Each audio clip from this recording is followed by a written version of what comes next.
Nga-Ukraine tuy xa mà gần, tuy gần mà xa. Giống như hai người anh em từng chung một nhà từ thời Liên Xô, nhưng giờ đây thì lại đang đối đầu với nhau. Nga là nước lớn nhất thế giới với diện tích là hơn 17 triệu km vuông, 17,1 triệu km vuông, trải dài từ rừng Siberia lạnh giá cho đến những thảo nguyên gần Bắc Cực. Nói tóm lại thì với diện tích rộng lớn của mình, Nga có đủ mọi thứ ở trên thế giới. Và ở phía tây của họ có một chỗ, đó là chỗ giáp Ukraine. Đây là đồng bằng Đông Âu phẳng lì như một cái bàn. Chỗ này thì chẳng có núi non gì để cản tên lửa hay máy bay. Vì thế, Nga luôn muốn kiểm soát Ukraine như một cách để tạo lớp đệm bảo vệ thủ đô Moscow, đó là trái tim của họ. Nhưng Nga thì quá rộng lớn, mà rộng lớn thì cũng có những điểm yếu.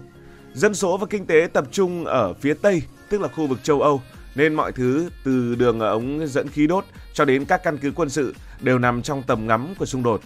Nói tóm lại thì gần Ukraine và cũng dễ bị tổn thương. Đặc biệt, nhiều đường ống dẫn khí của Nga chạy qua Ukraine, khiến hai nước này trong nhiều năm cứ dính chặt vào nhau, dù chẳng ai muốn là như vậy. Ukraine thì tất nhiên nhỏ hơn Nga nhiều, diện tích hơn 600.000 km vuông, nhưng cũng là gần gấp đôi Việt Nam. Ukraine là một trong những đất nước trù phú nhất ở khu vực Đông Âu.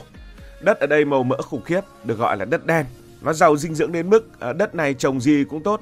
Thế nên Ukraine cũng trồng rất là nhiều thứ. Họ sản xuất từ lúa mì, ngô, hướng dương cho đến những nông phẩm khác đủ để nuôi sống cả châu Âu. Thế nên Ukraine từng được gọi là vựa lúa của Liên Xô, thời mà Nga và Ukraine còn gắn chặt với nhau. Vị trí của nước này thì cũng rất đắc địa nhưng cũng rất nguy hiểm. Phía Tây giáp Ba Lan, Slovakia và Hungary toàn là những thành viên của NATO. Phía Nam là Biển Đen với cảng Odessa là nơi xuất khẩu ngũ cốc ra thế giới. Phía Đông và phía Bắc chính là Nga, với đường biên giới dài hơn 2.000 km vuông, chủ yếu là đồng bằng và đồng bằng bao giờ cũng dễ bị tấn công. Sông Dnipro thì chảy qua thủ đô Kiev, chia đất nước làm hai. Đây vừa là nguồn nước, vừa là một rào cản tự nhiên hiếm hoi tại Ukraine. Bán đảo Crimea, bán đảo nhỏ ở Biển Đen chính là điểm nóng nhất. Nga đã sát nhập Crimea vào năm 2014 vì nó có cảng Sevastopol, một căn cứ hải quân lớn nhất của Nga ở Biển Đen. Nó giống như một cánh cửa để kiểm soát đường biển. Mất Crimea, thế là Ukraine cũng giống như bị chặt đi một cánh tay.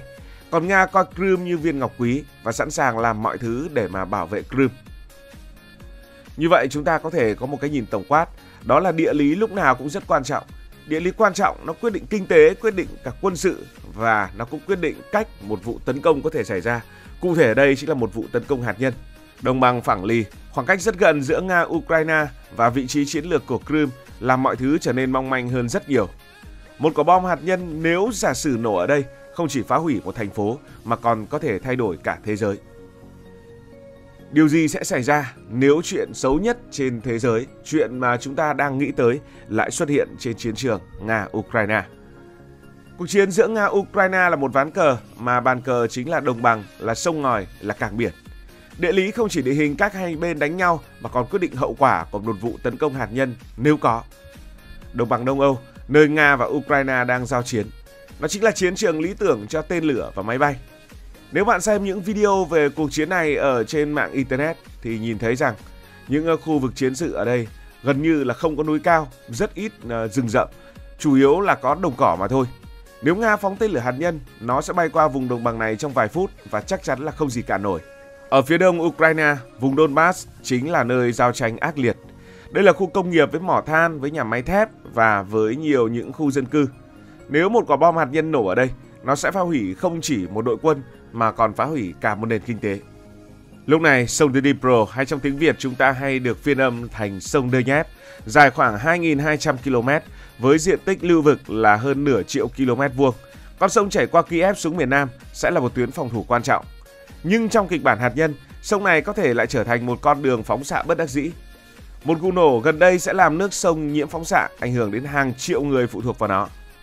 Ở phía Nam, Biển Đen là nơi Nga muốn kiểm soát để bóp nghẹt Ukraine. Cảng Odessa, lá phổi kinh tế của Ukraine, chính là mục tiêu tiềm năng cho một vụ tấn công hạt nhân nếu có, vì phá hủy nó sẽ cắt đứt nguồn sống của đất nước Ukraine. Crimea với căn cứ quân sự Sevastopol là nơi Nga có thể triển khai vũ khí hạt nhân. Khoảng cách từ Crimea đến Kiev là quá gần để Ukraine kịp phản ứng. Ngược lại, nếu Ukraine dùng tên lửa tầm xa từ phương Tây để tấn công Crimea, Nga có thể coi đó là cái cớ để đáp trả bằng hạt nhân. Bây giờ hãy đi thẳng vào cơn ác mộng. Nếu Nga dùng vũ khí hạt nhân ở Ukraine, chuyện gì sẽ xảy ra?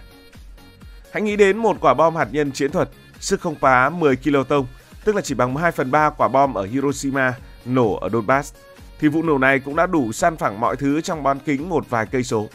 Nhiệt độ ở tâm vụ nổ sẽ lên đến mức cực cao, thiêu rụi nhà cửa, xe cộ và con người.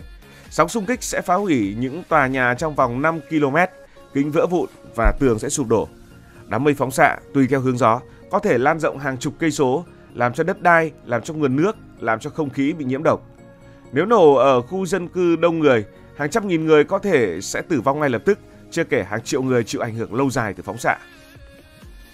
Đất đai, thứ mà Ukraine vốn luôn rất tự hào, đó là đất đen màu mỡ, vốn nuôi sống cả châu Âu, sẽ trở thành những hoang mạc chết chóc. Nông dân sẽ không thể trồng trọt, thực phẩm sẽ khan hiếm và kinh tế Ukraine chắc chắn là sụp đổ. Phóng xạ sẽ thấm vào sông Danube hay là sông Dnipro, làm hàng triệu người mất đi nguồn nước sạch.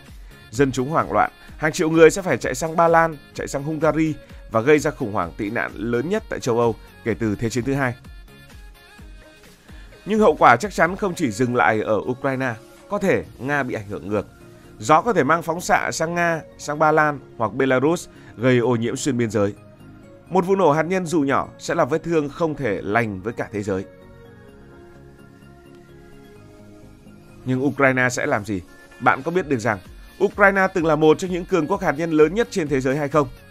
Khi mà Liên Xô tan rã năm 1991 thì Ukraine bỗng nhiên được thừa hưởng kho vũ khí hạt nhân khổng lồ lớn thứ ba toàn cầu, chỉ sau Mỹ và Nga. Bởi vì Ukraine từng là một phần của Liên Xô và đặt vũ khí ở đây hướng sang châu Âu thì đó là một điều lý tưởng với Liên Xô ngày xưa. Lúc bấy giờ thì Ukraine có khoảng 1.900 đầu đạn hạt nhân chiến lược đủ để phá hủy cả hành tinh và 2.500 vũ khí hạt nhân chiến thuật dùng cho chiến trường. Họ cũng có tên lửa đạn đạo liên lục địa, có máy bay ném bom Tu-160 và có những cơ sở sản xuất vũ khí hạt nhân. Nói đơn giản, Ukraine thời đó mạnh ngang Nga về mặt hạt nhân. Và tất nhiên, điều này thì không thể tồn tại. Năm 1994, Ukraine đã phải ký vào bản ghi nhớ Budapest. Bản ghi nhớ này là gì? Bản ghi nhớ này đồng nghĩa với việc Ukraine phải đồng ý từ bỏ toàn bộ kho vũ khí hạt nhân của mình để đổi lấy sự đảm bảo an ninh từ Nga, từ Mỹ và từ Anh. Nga hứa sẽ tôn trọng biên giới Ukraine và không bao giờ tấn công. Còn Anh và Mỹ thì sẽ cam kết hỗ trợ nếu Ukraine bị đe dọa. Kết quả là gì? Ukraine đã giao nộp hết đầu đạn, tên lửa và máy bay, trở thành một nước phi hạt nhân. Đổi lại họ nhận được tiền và những lời hứa trên giấy. Một số chính trị gia Ukraine, ví dụ như là cựu Tổng thống Petro Poroshenko, từng gọi bản ghi nhớ Budapest là một sai lầm lịch sử của đất nước. Thế nên, nếu Nga dùng vũ khí hạt nhân, Ukraine sẽ không có cách đáp trả tương xứng vì họ không còn đầu đạn hạt nhân. Bây giờ họ chỉ có thể trông chờ vào NATO và Mỹ. Nhưng mà phương Tây sẽ làm gì? Mỹ và NATO có thể không đáp trả bằng hạt nhân ngay vì sợ leo thang thành một cuộc chiến tranh trên toàn cầu. Lúc đó Thế chiến thứ ba biết đâu sẽ bùng nổ. Và thay vào việc sử dụng vũ khí hạt nhân để đáp trả, Mỹ và NATO có thể chỉ sử dụng những đòn quân sự thông thường. Quốc tế sẽ phản ứng dữ dội. Nga có thể sẽ bị cô lập hoàn toàn. Trung Quốc và Ấn Độ, những nước sát cánh bên Nga, có thể cũng sẽ có phản ứng khác. Nước Nga rộng lớn sẽ đối mặt với trừng phạt kinh tế khắc nghiệt hơn và bị đẩy ra rìa thế giới. Nhưng nguy hiểm nhất là nguy cơ leo thang. Nếu Nga tấn công hạt nhân vào một nước nào đó NATO như là Ba Lan chẳng hạn, NATO có thể cũng sẽ đáp trả bằng hạt nhân và mọi thứ sẽ biến thành chiến tranh toàn diện. Ước tính khoảng 1/3 dân số Nga có thể thiệt mạng trong vòng vài giờ đầu tiên nếu một kịch bản xấu như vậy xảy ra, chưa kể hàng trăm triệu người khác trên toàn thế giới. Nhưng mà tại sao chúng ta lại cứ nói chuyện nếu Nga sử dụng vũ khí hạt nhân? Bởi vì họ có lý do để đe dọa. Học thuyết quân sự của Nga cho phép sử dụng vũ khí hạt nhân nếu Nga bị tấn công hạt nhân hoặc nếu nhà nước này bị đe dọa bởi những vũ khí thông thường. Nhưng tình báo Mỹ nói rằng chưa có dấu hiệu cho thấy Nga chuẩn bị dùng hạt nhân. Nhiều nhà phân tích cũng bảo đây chỉ là một cách để mà Nga răn đe đối phương mà thôi. Vì nếu dùng thật thì Nga sẽ tự hại mình.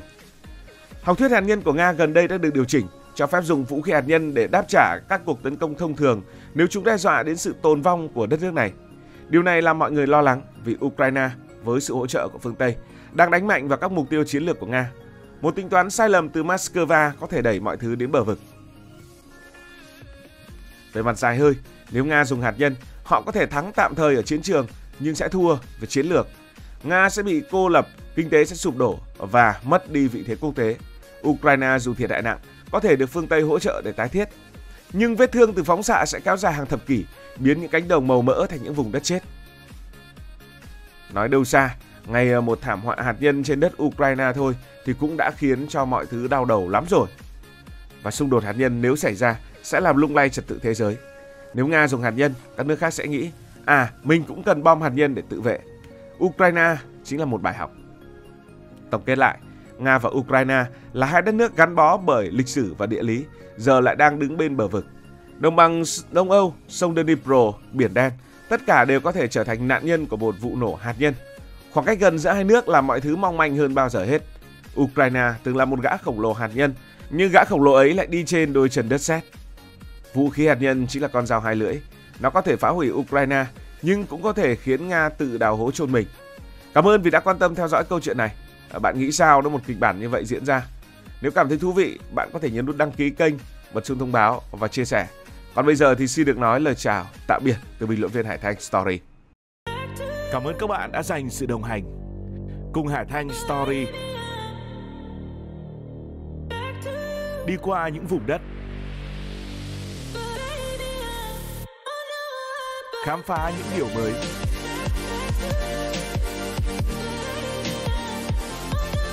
Đừng ngần ngại, hãy để lại những góp ý và xin được hẹn gặp lại.